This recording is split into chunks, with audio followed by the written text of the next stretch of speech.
Die zu veräußernde Zweizimmerwohnung befindet sich in Berlin-Lichtenrade. 1972 wurde das Wohnhaus erbaut. Die große Wohnung verfügt über ein Badezimmer, ein Schlafzimmer sowie einen Balkon.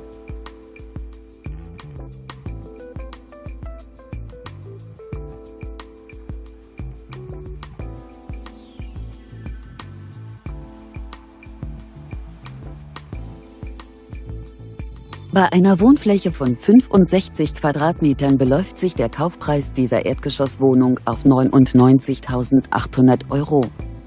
JHO Immobilien steht Ihnen gerne für Fragen zur Verfügung.